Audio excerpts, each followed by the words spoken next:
ഇതെന്തു കൂത്ത്? എന്തുവാടാ രണ്ടെണ്ണോടും പരിപാടി അവിടെ? ഒന്നുമില്ല, പണ്ടത്തെ കാര്യങ്ങൾ അഴകാറുണ്ട്. നടക്കട്ടെ നടക്കട്ടെ. നമ്മള് പണ്ടൊക്കെ എന്ത് മന്ദമാരായിരുന്നില്ലേ? ഉമ്മ വെച്ചാ കൊച്ചുങ്ങളുണ്ടാകും. അപ്പൊ ഉമ്മ വെച്ചാൽ കൊച്ചുങ്ങൾ ഉണ്ടാകത്തില്ല.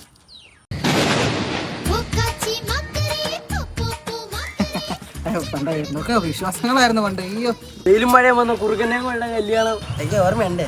കൊച്ചിലെ അംഗനവാടി പഠിക്കുന്ന സമയത്തെ കോഴിക്കുട്ടി കയറി ഇരുന്നിട്ടുണ്ട്. എന്തിനാണെ മുട്ടയിടാൻ കയറിയാന്ന്? കുറുക്കൻ അഥവാ കോഴി കല്യാണം കഴിക്കാൻ വന്നാലോ എന്നറിയാൻ കാണാൻ വേണ്ടിയുള്ള ക്യൂരിയോസിറ്റി. ചെറിയ കാര്യമൊന്നും അല്ലായിരുന്നു. മനസ്സിലായി, പറയണ്ട. അയ്യോ, പണ്ട് അതിനെക്കാട്ടി കോമഡി സാധനം ഉണ്ടായിരുന്നു. ഓടുമ്പോ സ്പീഡ് കിട്ടാൻ വേണ്ടി കാലേന്ന് ചെരുപ്പൂരി കയ്യിലിട്ടിട്ട് ഓടുന്ന ഒരു ഏർപ്പാട്. ഇപ്പൊ അങ്ങനത്തെ പിള്ളേരൊന്നും ഇല്ലായിരിക്കും. കാണാൻ വഴി കാണത്തില്ലായിരിക്കും.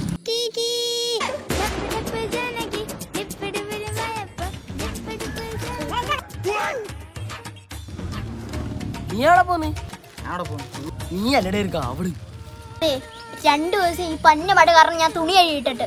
അതിന് നീ വടിയായിട്ട് വടക്കോട്ടെന്തിനാ വെച്ച് പിടിക്കുന്നു? മാക്രി എറിയുന്നുണ്ടല്ലേ ഈ മഴയൊക്കെ പെയ്യുന്നത്? ആണോ? ആണ്. മാക്രി അങ്ങ് അടിച്ചു വന്നാ പ്രശ്നമില്ലല്ലോ. പോട്ടെ.